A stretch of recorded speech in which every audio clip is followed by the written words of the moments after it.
vous avez développé, débogué et testé votre application qui est impeccable. Mais en attendant, vous êtes le seul à l'utiliser sur un émulateur ou bien sur votre téléphone. C'est pourquoi nous allons parler d'une étape indispensable, celle pour laquelle vous avez tant travaillé. Nous allons voir comment publier votre application. Mais avant tout, voici quelques recommandations. Avant que vous puissiez distribuer votre application, on va vous apprendre comment la préparer en vue de la distribuer. Il faut avoir votre application sous la forme d'un APK. En effet, un APK est un format de fichier qui permet de distribuer et d'installer des applications Android. C'est une archive qui contient tous les fichiers nécessaires organisés d'une certaine manière. Bien sûr, les fichiers APK peuvent être publiés dans les stores qui supportent les systèmes d'exploitation Android, comme Google Play, Alexa App Store, Mobile Opera Store, Samsung Apps, etc.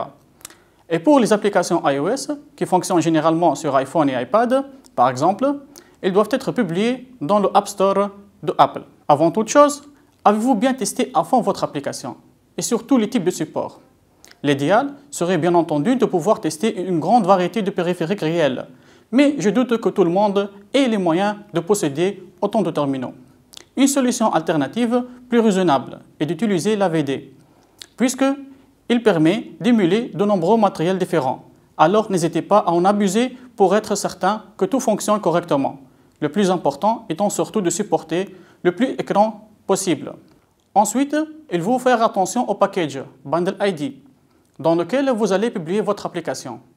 Il jouera un rôle d'identifiant pour votre application à chaque fois que vous la soumettrez. Il doit donc être unique et ne pas changer entre deux soumissions.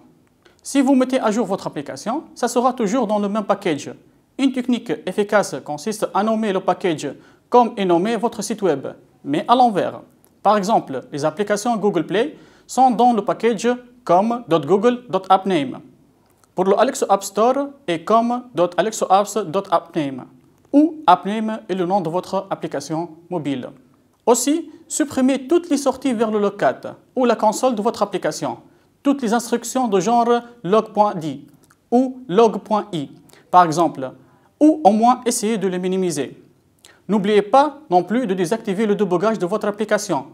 Ainsi, si vous avez inséré l'attribut Android Debugable dans votre manifeste, n'oubliez pas de l'enlever, puisqu'il vaut false par défaut, ou d'insérer la valeur false à la place de true. Il se peut que vous ayez créé des fichiers qui ne sont pas nécessaires pour la version finale, qui ne feront qu'alourdir votre application, voire la rendre instable. Le numéro de version est une information capitale, autant que pour vous que pour l'utilisateur. Pour ce dernier, il permet de lui faire savoir que votre application a été mise à jour et le rassure quant à l'intérêt d'un achat qu'il a effectué si l'application est régulièrement mise à jour. Pour vous, il vous permet de tracer le progrès de votre application, de vous placer des jalons et ainsi de mieux organiser le développement de votre projet. Vous vous rappelez les attributs Android Version Name et Android Version Code?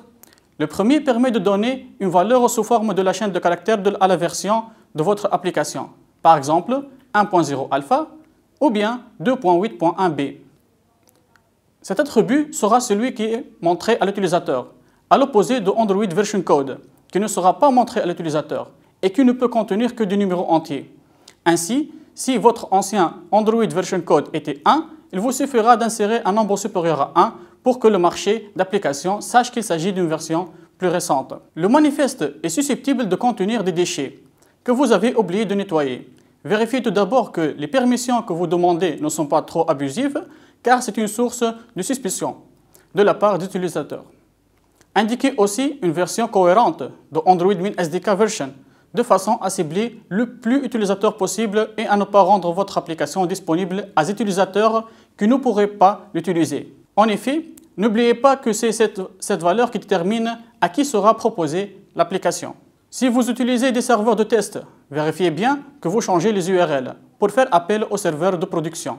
Sinon, vos utilisateurs risquent d'avoir de grosses surprises et pas de bonnes. De plus, vérifiez que vos serveurs sont configurés pour une entrée en production et qu'ils sont sécurisés.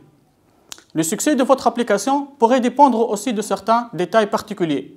Votre icône est-elle esthétique? Est-elle définie pour toutes les résolutions d'écran, histoire qu'elle ne résume pas à une bouillie de pixels? Il s'agit quand même du premier contact de l'utilisateur avec votre application. c'est avec l'icône qu'il va la retrouver dans la liste des applications sur le marché d'applications comme Google Play ou bien Alexa Apps Store. Comme il est possible d'avoir une icône par activité, vous pouvez aussi envisager d'exploiter cette fonctionnalité pour vous aider à vos utilisateurs à se repérer plus facilement dans votre application. Aussi, si vous voulez vous protéger ou protéger vos projets, vous pouvez définir une licence de logiciel. Cette licence va définir comment peut être utilisée et redistribuer votre application. Et merci.